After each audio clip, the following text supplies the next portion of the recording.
Realita Pus TV Channel Bedepis. Bedepis. Bedepis liang. Bedepis.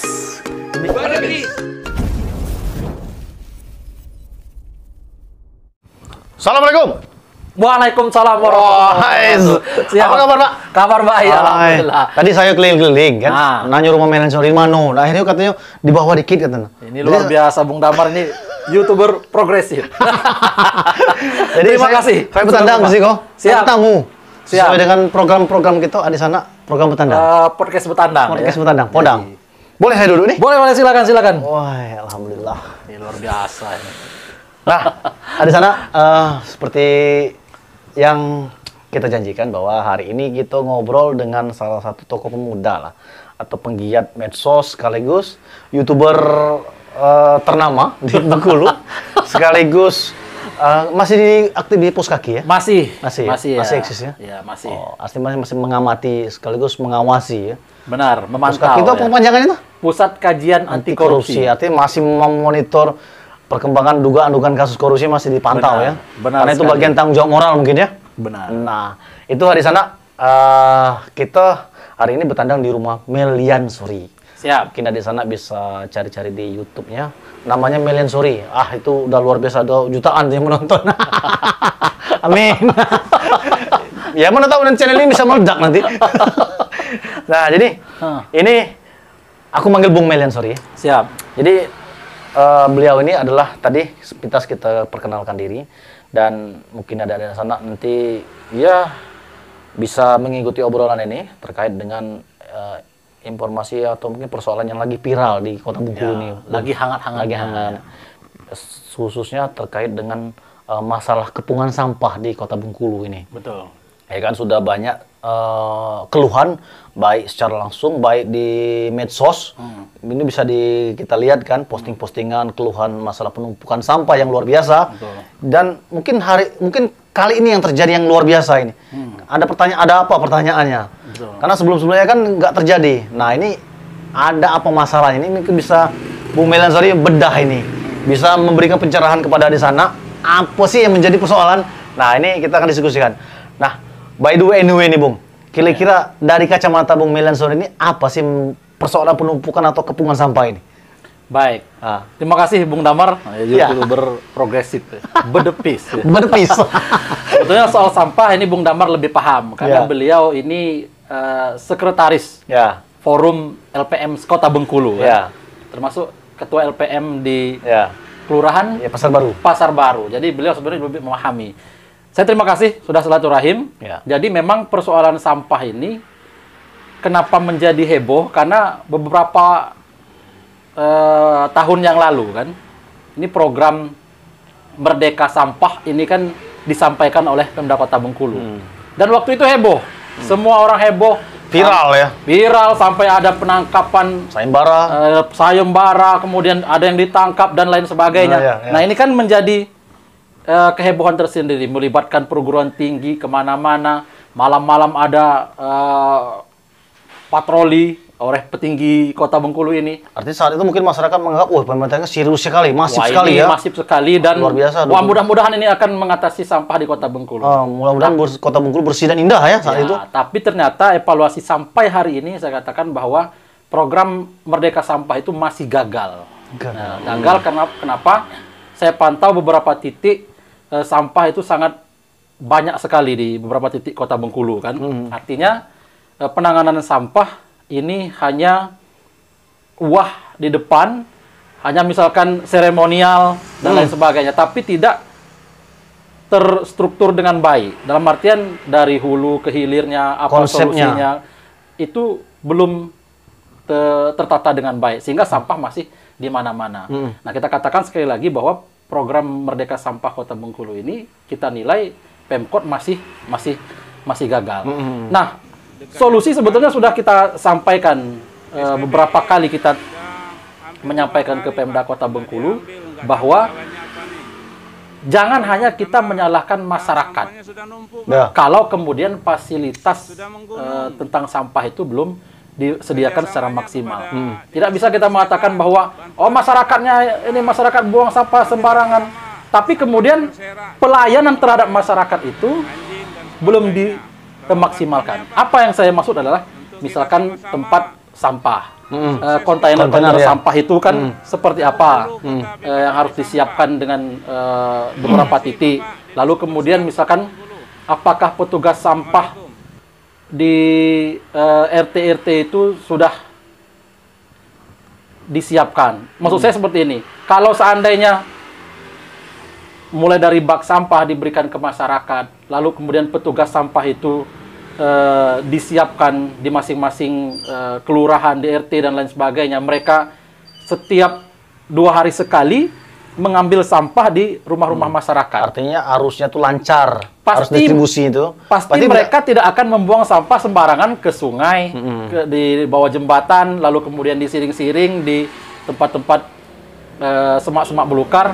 Kalau kemudian fasilitas yang disiapkan oleh Pemkot, mulai dari kontainer sampah di beberapa titik, kemudian memberikan bak-bak sampah di rumah masyarakat, lalu kemudian menyiapkan petugas untuk mengambilnya. Nah, itu sudah kita sampaikan. Tapi faktanya itu belum maksimal. Jadi wajar kalau kemudian masyarakat itu, sebagian masyarakat kemudian membuang sampah sembarangan. Kalau kami dan beberapa masyarakat sudah siap sebetulnya masyarakat itu iuran. Nah, seperti saya, kami kan iuran 20.000. Oh, ada ya di sini? Ada. Oh. Nah, sehingga saya tidak membuang sampah kemana? Sembarangan nggak membuang sampah. Saya ingin mencontohkan bagaimana menjadi warga Kota Bengkulu yang baik. Jadi sampah itu diambil oleh petugas secara rutin ya? Secara rutin. 20.000 saya membayar per bulan. Nah, bayangkan kalau semua warga Kota Bengkulu difasilitasi oleh Pemda Kota Bengkulu dengan melibatkan LPM, misalkan dan lain sebagainya, tapi harus ada intervensi anggaran. Ya, Betul gitu kan? Kalau seandainya melibatkan, diatur juga dalam aturan ya? Betul, di Perda juga kan dikatakan LPM kan, pelibatan LPM. Nah, katakanlah 20.000 itu terlalu mahal untuk beberapa orang karena kebutuhan kan masing-masing berbeda. Nah, saya yakin kalau kemudian difasilitasi dan diintervensi anggaran oleh Pemda Kota Bengkulu, sehingga iuran sampah itu misalkan hanya bisa ditekan. Subsidi silang mungkin ya? Ya, 5.000 misalkan. Saya yakin masyarakat nggak keberatan. Nah, sehingga bisa menggaji petugas sampah dengan bantuan APBD tadi. Sehingga petugas sampah digaji oleh pemerintah 2 hari sekali mengambil sampah. Saya yakin bersih Kota Bengkulu kan. Tapi itu belum terjadi. Belum terrealisasi. Nah, formulanya seperti apa ya? Ya, belum. Sehingga akhirnya titik-titik sampah itu banyak sekali yang kemudian berserakan, menjadi akut. Nah, sebagai pemimpin, jangan kemudian kita langsung menjustifikasi bahwa ini budaya masyarakat dan lain sebagainya sebelum kita memberikan pelayanan. Ya, artinya saprasnya. Ketika sapras sudah mendukung, memadai, oke lah kalau mau menyalahkan atau mengkambing hitamkan ya. Benar. Nah, tapi kalau dari melihat di TPA sendiri udah mengamati nggak sapras sana kayak mana? Betul. Jadi inilah yang kita pertanyakan, Bung Damar. Saya kemarin dikirim video sama sahabat saya, Kang Fatkur. Dia meninjau ke sana. Saya itu masuk ke sana itu belum sampai ke situ. Belum sampai ke situ, saya udah nyerah. Udah nyerah? Kenapa? Kan baunya menyengat. Aromanya sangat parah sekali kan. Hanya beberapa ini, pas kan masuk di pelang itu kan, saya masuk gerbang sud. Baunya sudah sangat menyengat sekali, dan di sekitaran itu sudah banyak sampah. Akhirnya saya keluar kan. Nah, saya melihat video dari Kang Fatkur itu jalannya, akses jalan sangat parah sekali. Nah, saya juga sampaikan dengan petugas sampah yang datang ke rumah saya ini, Bung Elpan namanya kan. Saya ceritakan bahwa wah, parah betul. Dia ngeluh juga. Jalan di situ bisa dibayangkan itu kendaraannya kecil ya, apalagi kendaraannya kecil. Udah nggak bisa lalu ya, apalagi kendaraan besar ya. Ngeluh ya. Jadi bagaimana intervensi anggaran dari Pemda Kota Bengkulu terhadap infrastruktur di situ ya? Infrastruktur. Kalau ingin merdeka sampah, itu bukan hanya seremonial saja bersih-bersih sampah, selesai, bukan gitu. Jadi kalau memang ingin merdeka sampah, dari akses jalan ke TPA Air Sebakul, itu harus diintervensi anggaran dari PU, misalkan untuk kemudian membangun jalan yang baik. Fasilitas tong sampah ke rumah warga. Kendaraan angkut yang maksimal. Sekarang berapa kendaraan angkut kita? Dan bisa dilihat, saya lihat kendaraan angkut sekarang itu kondisinya juga sudah sangat memprihatinkan. Yang tulisan 8 tekad itu kan, Ya, itu bisa dilihat bagaimana kan keseriusan Pemda Kota. Harusnya armada itu kan diperbaharui, dipertambah lagi, diremajakan. Alat berat juga mungkin. Alat berat di sana di TPA Sebakul, dan juga kesejahteraan dari petugas sampah. Ya, ini pejuang ini, pahlawan ini. Pahlawan kebersihan. Iya, pahlawan kebersihan. Nah, kalau seandainya alasan misalkan katakanlah anggaran. Iya. Sebelum Bung Damar bertanya. Iya. Kita dialog santai kan? Iya. Ya kenapa kemudian misalkan wah anggarannya nggak mungkin itu Pak Melian. Dari mana kita anggarannya? Kok bisa memberikan hibah ke lembaga vertikal? Benar. Iya, lembaga vertikal itu kan sebetulnya lembaga yang sudah terakomodir di APBN. APBN, benar. Artinya tanpa diberikan anggaran oleh Pemda Kota Bengkulu juga. Mereka sudah mampu. Mereka sudah mampu karena ada anggaran pusat. Iya, benar. Nah, pertanyaannya mengapa menganggarkan situ kalau seandainya mengklaim bahwa masalahnya anggaran? Harusnya kan bisa dialihkan ke situ. Untuk lebih prioritas. Lebih prioritas. Apalagi misalkan nggak sebanding. Misalkan Kota ke level provinsi. Kan? Kalau vertikal itu setara dengan provinsi, mungkin rasional ya. Itu pun nggak rasional. Nggak rasional juga. Karena vertikal itu artinya dia lembaga terpusat. Nah, ini kadang-kadang nggak. Ini mungkin jadi pertanyaan publik. Ada apa? Dan kalau seandainya memang kesulitan anggaran lagi, nah kemarin saya sudah berdialog dengan dari kawan-kawan LPM Bang Marwan Ramis dan juga Ketua Forum LPM Kota Bengkulu, Bang Sis Rahman, termasuk Bang Marwan Ramis itu kan Ketua Kadin Provinsi. Hebat orangnya kan. Nah, sudah ada tawaran juga ternyata. Sudah ada solusi mereka. Sudah ada solusi, ada investor yang siap menginvest itu ratusan miliar untuk mengintervensi bagaimana anggaran pengelolaan sampah. Jadi sampah itu bukan hanya dibuang ke TPA, tapi sampah itu dikelola sehingga sampah yang menumpuk di TPA itu bisa terurai, bisa berkurang, dan bisa meningkatkan ekonomi masyarakat dengan kemudian menggandeng LPM tadi. Nah, sekarang menciptakan lapangan pekerja baru ya. Menciptakan lapangan pekerjaan baru, mendapat penghasilan. Sampah di Kota Bengkulu bisa terurai, bukan hanya menumpuk terus, benar. tapi kemudian bisa diurai. Nah, sekarang tinggal mau nggak? Nah, gitu kan. Mau nggak Pemda Kota Bengkulu menerima tawaran itu atau merealisasikannya? Menerima tawaran atau memberi anggaran lebih dari APBD untuk kemudian dikelola sendiri dengan kerjasama LPM tadi. Nah, tinggal pilihan. Tinggal pilihan. Sudah banyak tawaran solusi sebenarnya. Karena ini dihebohkan dengan mereka sendiri. Jadi yang membuat heboh ini mereka sendiri. Heboh nangkap orang, kemudian diberikan sanksi, sayembara, di sidang lain sebagainya, sayembara. Ya kalau saya sudah sembara, saya udah menang sembara. Kemarin saya nangkap orang. OTT ya? Iya, OTT. Saya share di YouTube. Masih ada sampai sekarang. Saya tangkap tangan kamera orang itu. Tinggal dia cari kalau mau kan. Tapi kan bukan itu. Itu tidak mendidik masalah. Iya, bukannya kita ngintai orang, kita ngintai ini tangkap masyarakat. Sediakan dulu fasilitas sarana prasarananya. Nah, kita ini sebagai orang penggiat media sosial ini, kenapa bersuara? Artinya kan ada ketidakberesan. Kalau seandainya sampah itu nggak ada di beberapa titik di Kota Bengkulu ini, pasti yakin kita tidak bersuara lagi. Ngapain juga kan? Ngapain juga, karena nggak ada bahan. Benar-benar. Dan kita juga memang ini kan bagian dari upaya kontrol kita sebagai masyarakat ya. Karena dengan tayangan inilah mungkin tidak hanya memberikan ibarat pencerahan, juga memberikan solusi. Dan harusnya kita dialog ini di tempat sampah. Mestinya. Tapi tidak masalah. Nanti di slide tayangan ini akan kita tayangin. Jadi di sana tidak monoton nanti.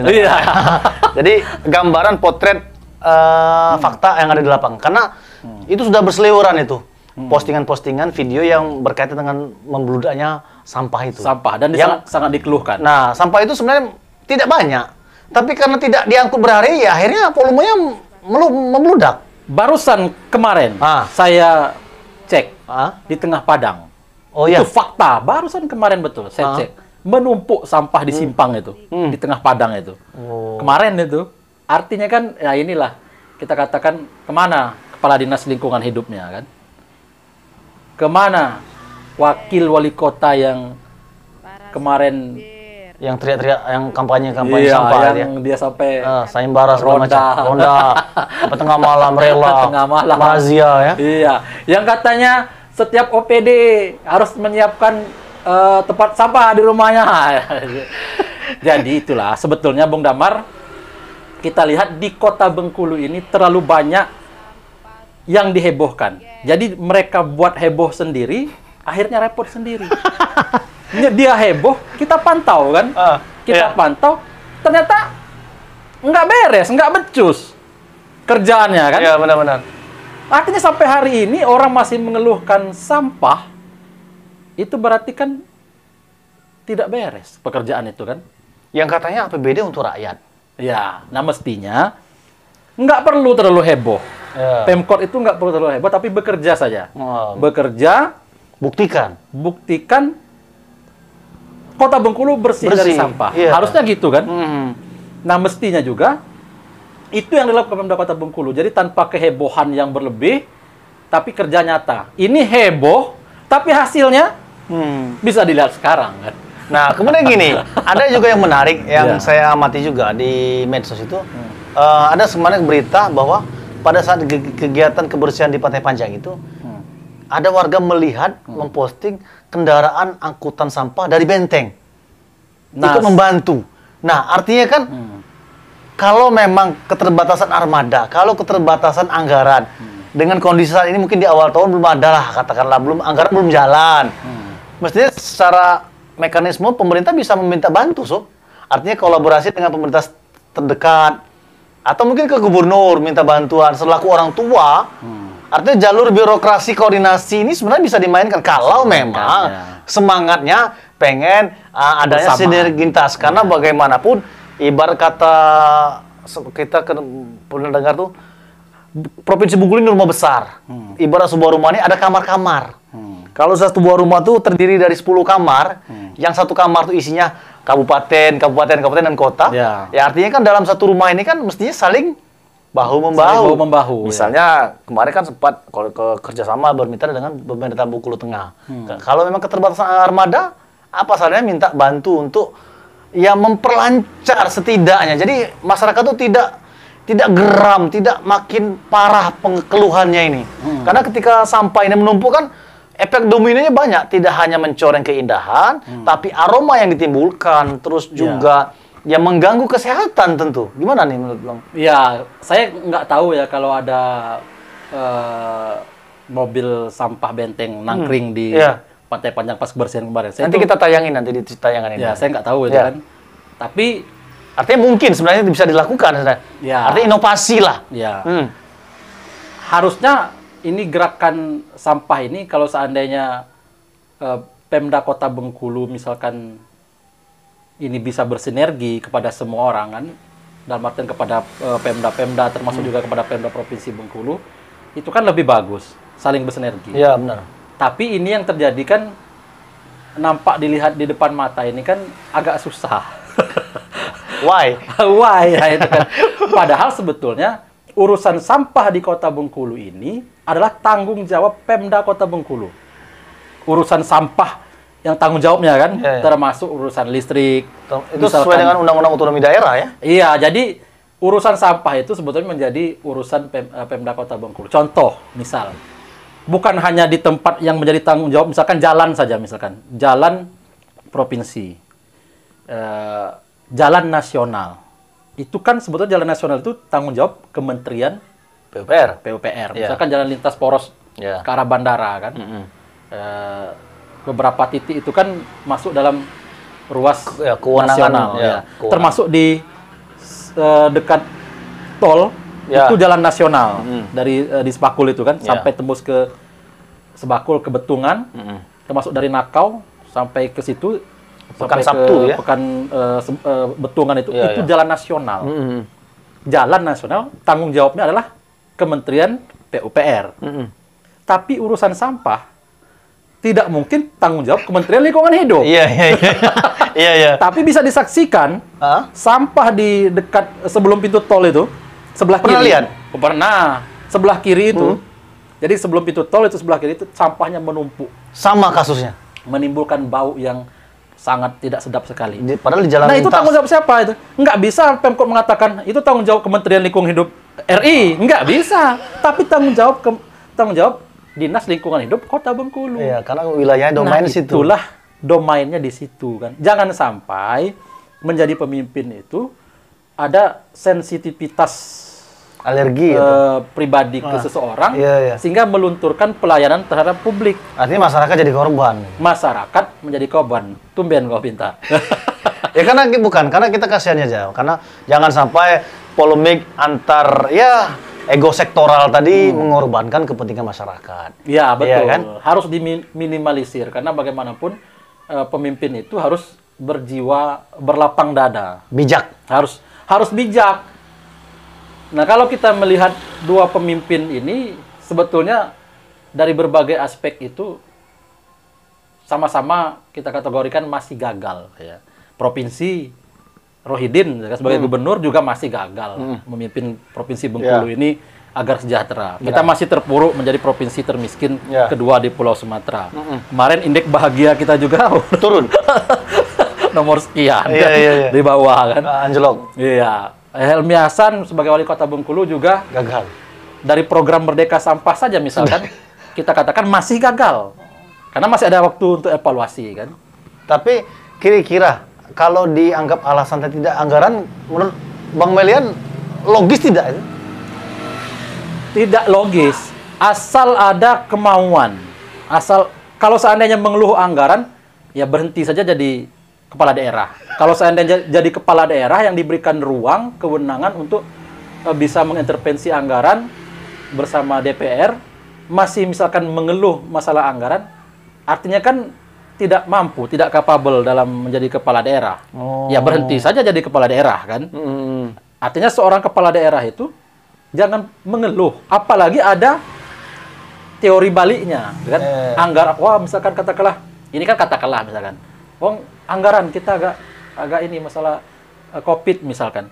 Nah, kenapa tadi ke lembaga vertikal tadi sanggup memberikan hibah kan? Fantastis sekali ya. Iya, fantastis sekali. Nah, sekali lagi pesan saya sebetulnya kepada Pak Helmi, Pak Dedi Wahyudi sebagai wali kota dan wakil wali kota Bengkulu. Nah, kita ini sebagai warga ingin melihat kota Bengkulu ini merdeka sampah. Ya, benar-benar real yang dirasakan. Benar-benar real yang dirasakan. Sehingga pada saat kita lewat itu, bau-bau sedap itu di beberapa titik tidak ada. Tidak ada lagi. Termasuk mungkin nanti kita memimpikan, kalau seandainya jadi pun kerjasama dengan pihak investor ataupun dikelola sendiri oleh Pemda Kota Bengkulu dengan menggelontorkan misalkan 200 miliar dari APBD, kemudian bekerjasama dengan LPM, saya akan dikerjakan dengan baik dengan kawan-kawan LPM. Kita mimpinya satu, kita masuk ke TPA Air Sebakul itu, apakah nanti TPA-nya pindah di Benteng dan sebagainya kan? Terserah lah kan. Kita ingin masuk ke TPA itu menjadi tempat wisata. Tempat orang berfoto-foto, swafoto ya. Melihat pabrik pengolahan sampah kan. Jadi lokasi edukasi ya. Edukasi dan sampah di situ bukan jadi tempat percontohan daerah-daerah lain, studi banding. Benar, orang studi banding ke situ dan bisa jadi di seputaran situ akan semarak dengan pemukiman-pemukiman juga karena apa?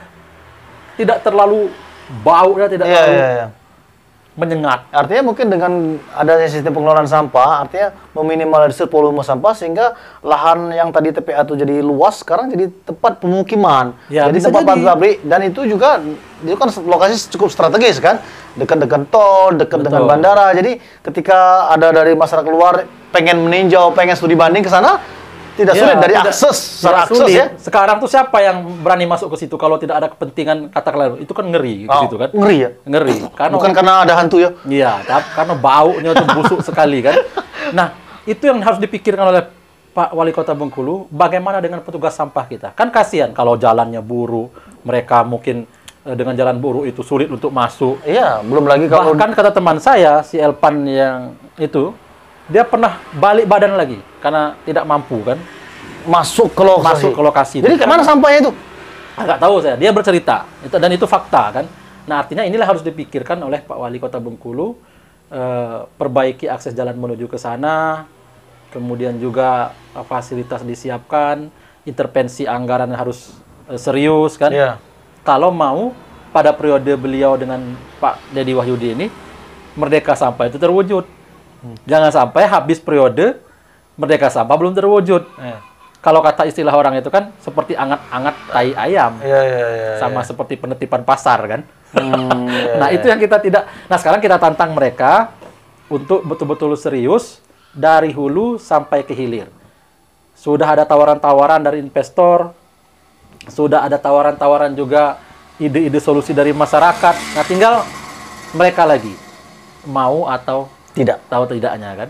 Nah, orang seperti Bung Damar ini jangan dianggap sebagai orang yang menyampaikan informasi ke publik bahwa ini banyak titik sampah, ada ide, adalah sebagai sebuah ganjalan, tapi anggap itu masukan yang berharga.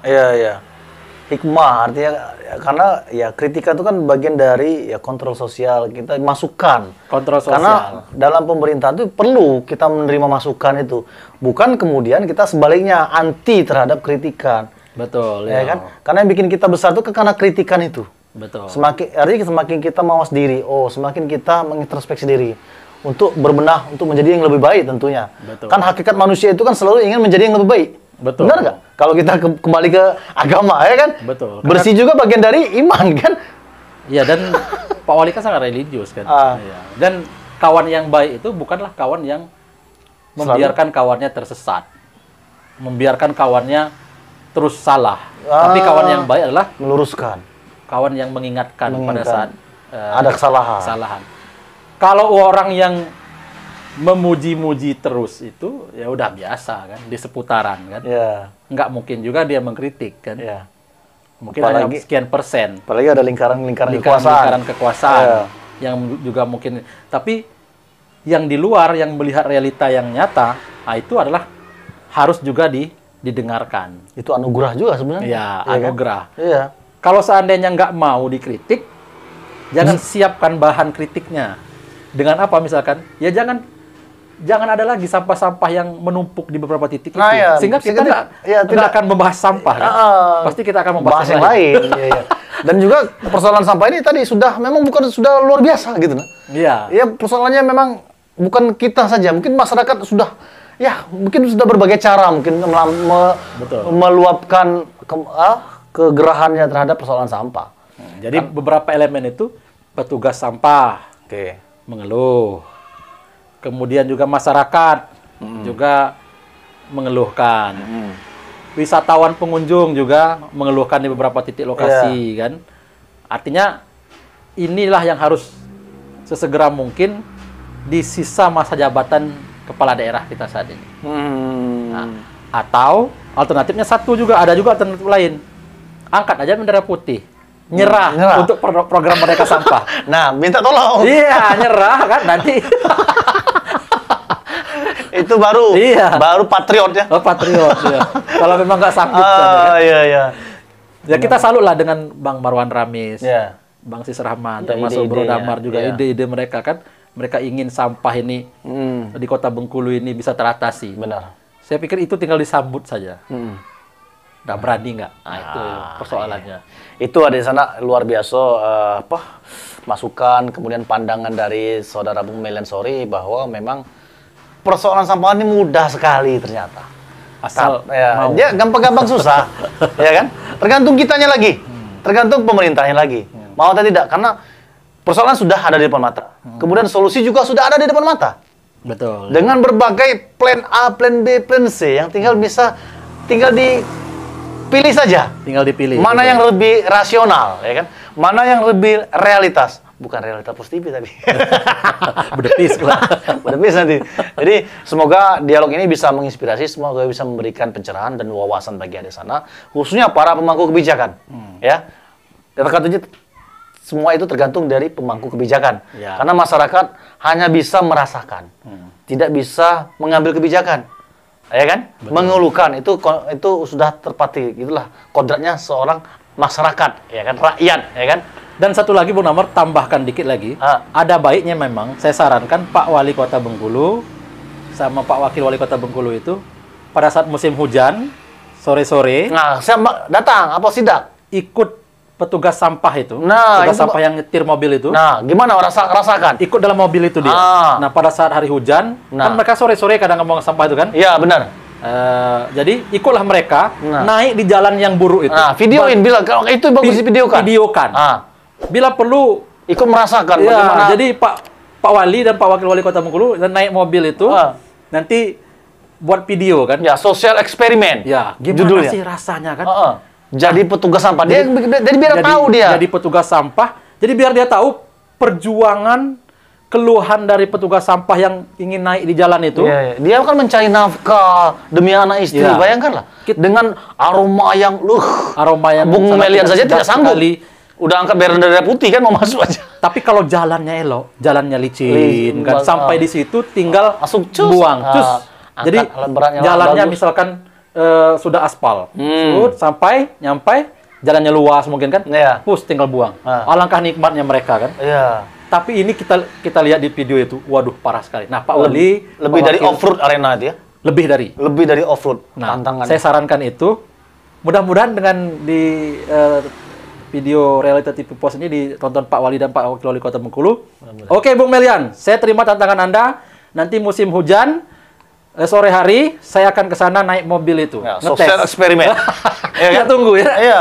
Itu mungkin lebih masyarakat juga lebih apresiasi kan? Apresiasi. Nah, jangan hanya sekedar menerima laporan, duduk di meja. Sehingga betul-betul tahu bagaimana kondisi perasaan orang di situ kan. Karena saya ada teman, jadi saya kasihan juga sebetulnya kan. Yang kerja di situ? Dia dari dapat cerita juga sampah yang pengangkut ya. Pengangkut sampah yang di rumah-rumah itu ya. Pelaku di sana. Yang merasakan betul perjuangan mencari uang di kepungan sampah ya. Ya, dan kalau Pak Wali misalkan mau ketemu dengan sahabat saya itu bisa. Ya, naik mobil dia. Naik mobil dia misalkan katanya, oke lah Melian, kalau memang ada orang itu, saya mau naik mobil dia itu. Saya fasilitasi. Ketemu dia. Tuh di sana. Jadi semoga ini bisa memberikan angin segar lah, bisa mengatasi persoalan sampah yang tidak berlarut-larut. Karena kasihan masyarakat, khususnya mungkin yang ada di sekitar TPS, yang tinggal di TPA, TPS kontainer. Kan kasihan itu. Kan tidak hanya kadang TPS itu dekat rumah warga, ya kan? Terus dekat jalan-jalan lalu lintas kendaraan, kan kasihan. Jadi merusak pemandangan loh. Apalagi sekarang kan jalan itu sudah ada itu. Kalau kita lewat jalan yang baru jembatan itu, jembatan air Sebakul itu, lewatlah situ.